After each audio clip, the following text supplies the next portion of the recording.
Merci, Monsieur Klein. Maintenant, nous allons appeler Madame Brigitte Fémolan, conseillère d'État, présidente de la Cour d'appel administrative de Bordeaux, pour nous donner ses attentes et ses regards. Merci beaucoup. Donc, je vais aborder les attentes des magistrats dans le procès administratif, puisque nous avons nos propres règles. Tout à l'heure, elles ont été... Monsieur Charbonneau a esquissé les particularités du procès administratif et je vais les évoquer devant vous. Je vais aussi évoquer les attentes vis-à-vis des experts, non pas des experts des parties, mais des experts que nous désignons, donc les experts qui vont être des collaborateurs du service public de la justice. Alors, ces experts, comment les choisissons-nous? Vous savez que nous avons des listes d'experts qui sont propres aux cours administratives d'appel de manière assez récente.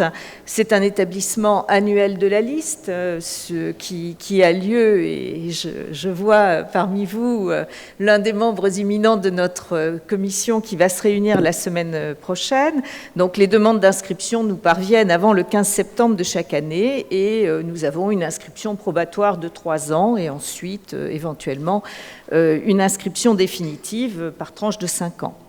La liste est fixée donc par le président de chaque cour administrative d'appel, sauf pour la région parisienne où il y a une seule liste pour les cours de Paris et de Versailles, et après avis donc d'une commission qui est constituée par les présidents des tribunaux administratifs du ressort de la cour. Alors pour Bordeaux, nous faisons usage, y compris de la visioconférence, puisque la Cour de Bordeaux est compétente pour les tribunaux administratifs des départements d'outre-mer. Donc, le soleil ne se couche jamais sur le ressort de la Cour de Bordeaux. Grande satisfaction, vous imaginez bien pour moi.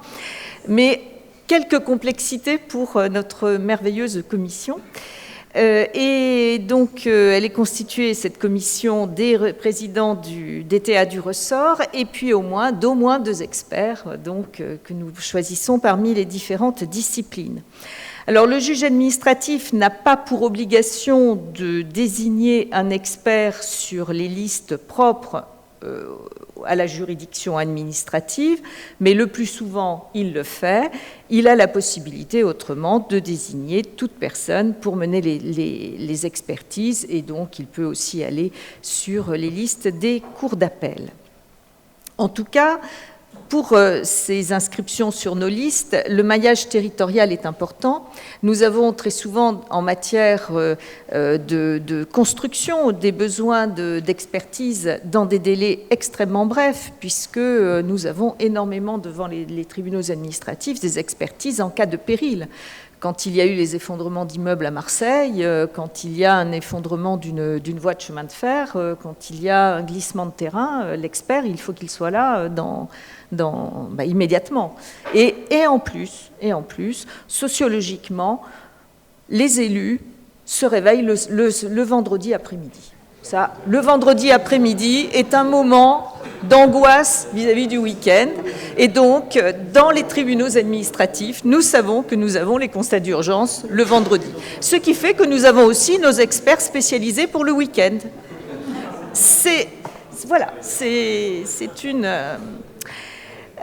Donc ce maillage territorial est tout à fait important. Alors nous avons des rubriques qui sont fixées par arrêté dans lesquelles vous pouvez être inscrit. Alors il y a la rubrique qui peut paraître le nirvana, qui est la plus générale, la rubrique complète, ingénierie, architecture. Il faut se méfier, plus on est général et moins on a des expertises intéressantes. Si vous avez une vraie spécialité sur, je ne sais pas, des matériaux, si vous avez une spécialité sur de l'isolation, il faut le faire savoir parce que quand nous aurons des très belles affaires, nous n'allons pas aller prendre l'expert qui est peut-être très très compétent dans la rubrique générale, mais qui il est tellement général qu'il en devient à avoir des affaires tout à fait banales. Alors les attentes du juge administratif sont finalement assez simples. Nous voulons une expertise menée dans des délais brefs, de manière régulière et efficace, et avec un rapport qui nous permette de statuer. Donc nos demandes sont extrêmement simples. Les délais. J'ai bien entendu les délais de 8 ans, de 10 ans, et moi aussi je connais un certain nombre d'affaires qui mettent du temps à sortir, mais il faut quand même voir que le juge administratif, de plus en plus, raccourcit ces délais. Et donc, nous faisons la chasse aux dossiers qui durent plus de 2 ans. Donc, si on veut juger un dossier de garantie décennale en moins de 2 ans, ça veut dire que le rapport, lui, il doit aussi sortir dans des délais qui sont beaucoup plus brefs. Donc, aujourd'hui, l'exigence du respect des délais est devenue un point beaucoup plus sensible et il est fixé par l'ordonnance qui va donner la mission. Ça n'est pas une clause de style, et pour ma part, j'attends de l'expert qui me dise avec franchise s'il va pouvoir mener l'expertise dans le délai dans lequel j'ai besoin d'avoir cette expertise. S'il me dit qu'il ne peut pas, il ne sera pas rayé des listes. Pour moi, c'est un critère de qualité de l'expert. Il m'a dit sincèrement que là, son agenda ne permettait pas de le faire, et donc, je le recontacterai pour une autre expertise parce qu'il a cette sincérité-là.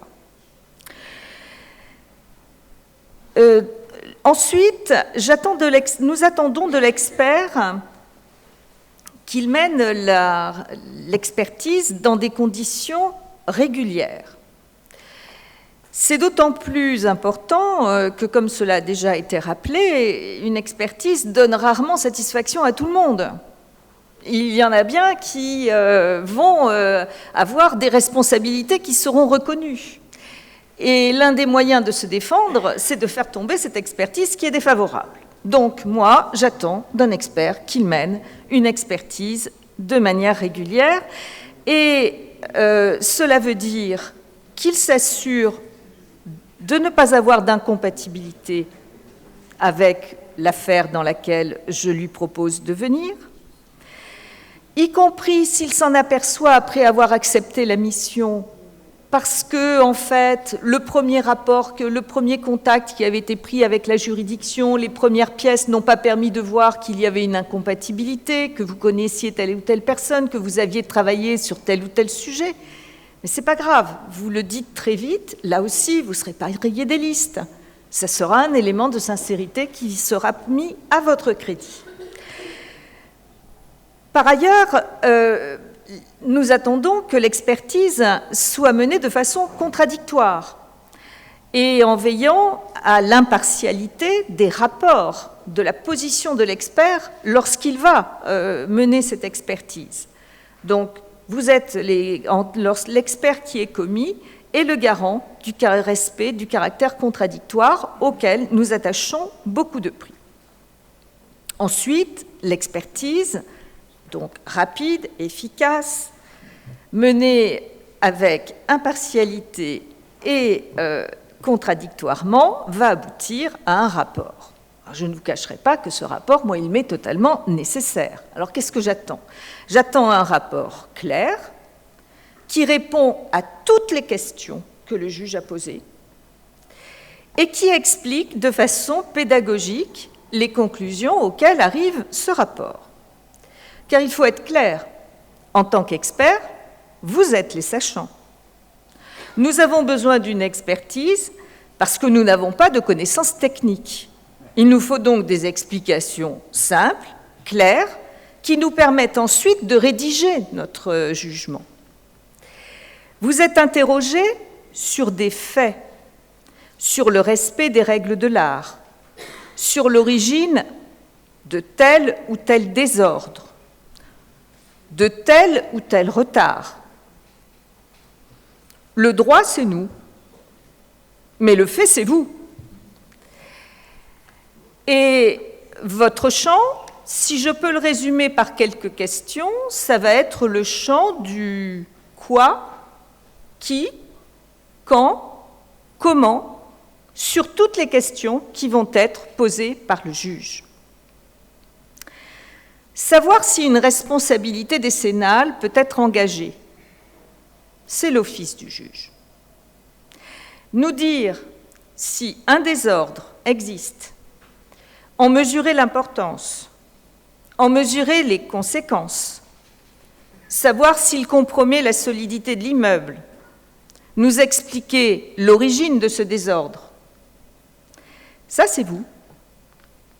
Et là, le juge, s'il fait appel à une expertise, c'est parce qu'il ne peut pas le faire. Et donc, le rapport doit nous permettre, de manière simple, mais d'une manière qui soit aussi technique, de vulgarisation technique, de répondre à toutes ces questions. Que s'est-il passé? Qui a fait quoi? Quand? Comment? Et quelles en sont les conséquences?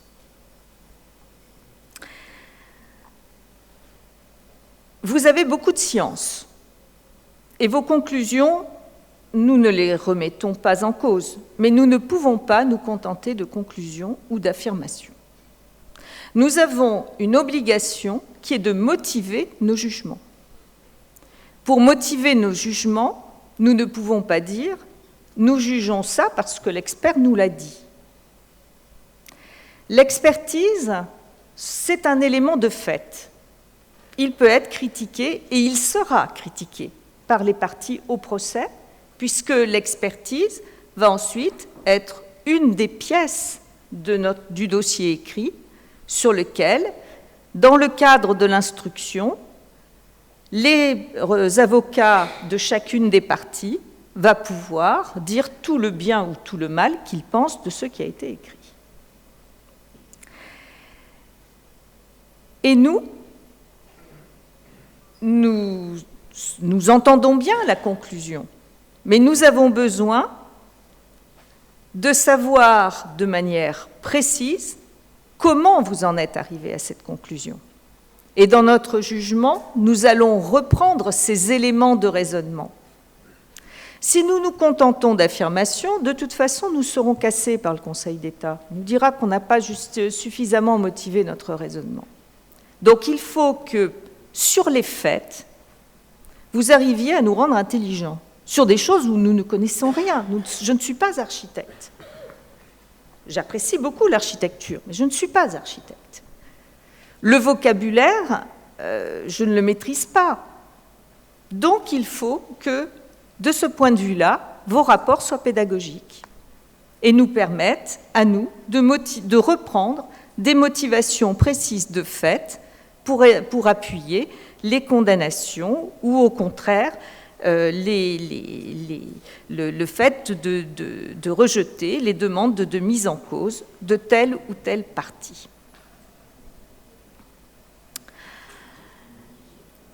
Nous avons aussi besoin d'une évaluation des réparations. Alors, pas forcément sur la base de devis qui sont discutés. Vous chercherez en vain dans le Code de justice administrative cette exigence. Mais nous avons besoin de connaître le montant prévisible des réparations. Nous avons aussi besoin de savoir ce qui est nécessaire comme travaux pour réparer. Est-ce qu'il faut, et là je reviens sur des éléments qui ont déjà été abordés cet après-midi, est-ce qu'il faut complètement tout détruire pour tout reconstruire? Quelle technique nous allons de pouvoir prendre en compte pour apprécier le montant de la réparation pour que l'ouvrage ait la fonction qui est celle qu'il devait avoir? Est-ce qu'il y a une plus-value ou pas? Est-ce qu'il y a une solution au moindre coût et des solutions alternatives? Ça, nous en avons aussi besoin. Et alors, tout autant que sur la première partie, qui est de comprendre ce qui s'est passé et d'apprécier, de définir les causes des sinistres, là, nous avons aussi besoin de vous. Nous n'avons aucune idée, en dehors de notre petite connaissance que nous pouvons avoir dans notre vie quotidienne, des montants de réparation et des solutions techniques qui permettent de réparer les désordres qui sont identifiés. Alors, si je résume, le rapport, qu'attendons-nous vraiment? Nous attendons qu'il puisse décrire de manière précise, d'abord, tout ce que vous avez fait durant l'expertise. Nous devons savoir, c'est retracé de manière très précise, à qui vous avez envoyé un certain nombre de lettres, les courriers que vous avez reçus, les dires que vous avez reçus, le contradictoire que vous avez mené, en fait, le déroulement de l'expertise. Ça, c'est une part. Nous en avons besoin uniquement pour savoir, nous assurer que vous avez bien mené le contradictoire.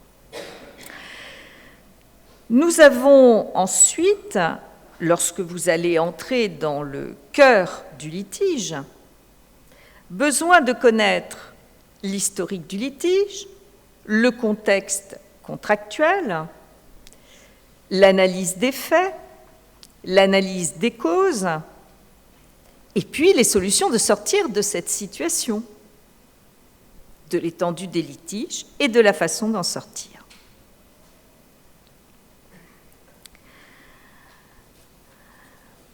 Donc finalement, c'est assez simple, mais il nous faut pas forcément des rapports très longs. Si c'est trop long, c'est un mauvais signe, mais un rapport qui permette de nous faire une vulgarisation précise et concrète du dossier dont nous sommes saisis. Alors, pour mener à bien votre mission, vous disposez des moyens d'une instruction inquisitoriale. Et donc, je vais vous parler maintenant de vos pouvoirs, qui sont un petit peu en décalage avec certains développements de M. Charbonneau, car le Code de justice administrative donne des pouvoirs aux experts. Vous n'avez pas à attendre le bon vouloir des parties. Vous pouvez déterminer ce dont vous avez besoin pour pouvoir donner votre avis éclairé. Vous devez donc, et le juge ne le fera pas à votre place, organiser le contradictoire entre les parties, c'est-à-dire définir comment vous voulez entendre les parties, dans quel délai, fixer des délais, demander les pièces dont vous avez besoin. Et bien entendu, tout cela, vous le mettrez dans votre rapport. Vous pouvez vous rendre compte qu'il faut étendre l'expertise à des parties qui n'ont pas été mises en cause. Alors, lorsque le juge est saisi et a trait à une partie, ceux qui sont déjà dans l'expertise peuvent demander à ce que d'autres entreprises viennent les rejoindre dans cette aventure de l'expertise, mais dans un temps très limité, puisque les parties qui ont été à l'origine de l'expertise, qui ont été atraites dès l'origine de l'expertise, ne peuvent demander à ce que l'on appelle d'autres parties que pendant un délai de 2 mois à compter de la première réunion d'expertise. Tout cela pour maîtriser les délais. Passé ce délai, seul l'expert peut demander à ce que d'autres parties soient appelées en la cause. Et donc là, vous avez une responsabilité qui est importante, et il faut le faire. Si vous voyez qu'on en a oublié d'évoquer la tuyauterie, le responsable de la couverture, ou que sais-je, vous devez nous demander une extension des opérations d'expertise. En cas de difficulté, le juge peut vous aider. Depuis la réforme de 2010, donc maintenant elle est déjà assez ancienne, il y a au sein des tribunaux administratifs et des cours administratives d'appel un juge qui est chargé des difficultés de l'expertise. Alors, dans beaucoup de petites juridictions, ça va être le président de la juridiction qui va être ce juge. Mais dans de plus grosses juridictions, il peut y avoir un magistrat qui est délégué et qui est le magistrat spécifique pour les difficultés d'expertise. Alors en général, vous ne vous en inquiéterez, vous ne le connaîtrez que quand vous aurez des soucis, quand vous demanderez son aide. Hein, donc c'est par le greffe que vous saurez, que vous le saisirez. Mais il peut être d'un soutien assez important. D'abord, vous pouvez demander aux partis les pièces qui vous sont utiles. Et j'ai bien entendu que, y compris par stratégie, mais ça, je m'en doutais un peu, elle pouvait ne pas venir. Dans ce cas-là, le juge peut en ordonner lui-même la production, sous astreinte, ce qui devient plus intéressant. Si elles existent, si elles n'existent pas, il tire les conséquences de l'absence. Phrase un peu sibylline, je dois le dire, oui, le reconnaître, mais qui n'est pas forcément en faveur de celui auquel elle peut perdre, et qui peut perdre. C'est... Voilà, le président peut examiner tous les problèmes posés par cette carence, nous dit le texte. La juridiction tire les conséquences du défaut de communication des documents à l'expert. Donc, voilà, déjà, un certain nombre on peut aller quand même assez loin avec la faculté de demander les pièces sous astreinte. Le juge des difficultés de l'expertise peut aussi faire des réunions d'expertise, il peut les organiser. Donc, dans ces réunions d'expertise, en fait, on va inviter l'expert et toutes les parties à venir parce qu'il y a une difficulté. Soyons clairs, on ne va pas le faire sur toutes les expertises.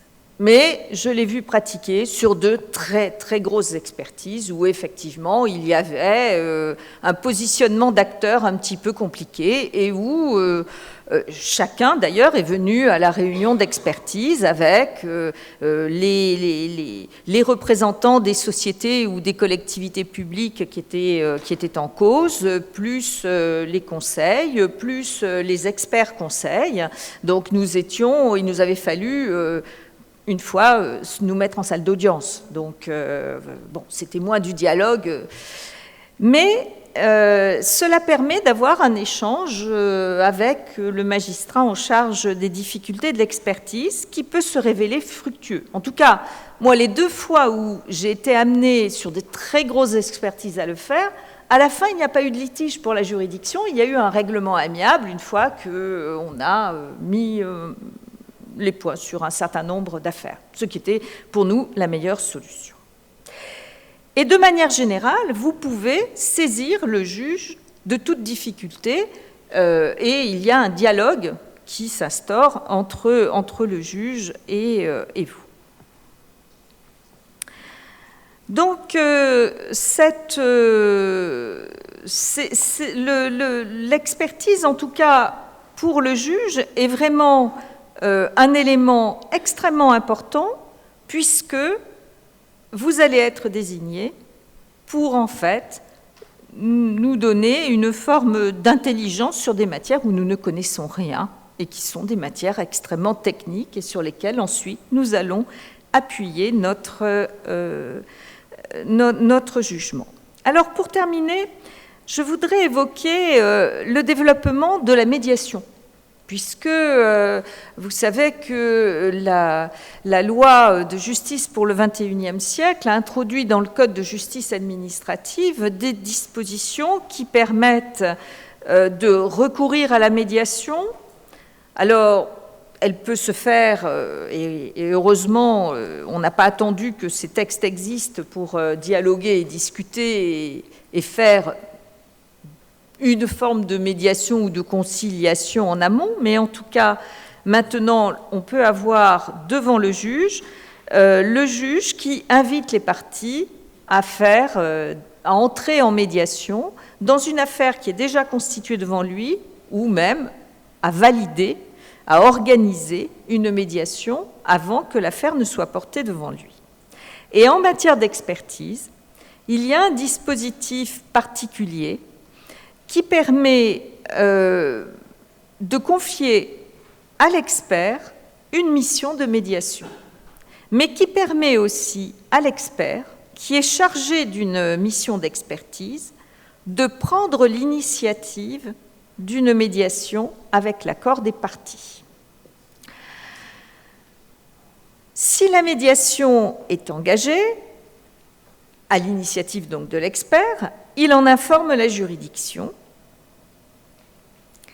Et de deux choses l'une. Soit la médiation va aboutir, et dans ce cas-là, eh bien, il va le dire, et puis le rapport d'expertise n'aura pas de lieu d'être parce qu'il n'y aura pas de litige.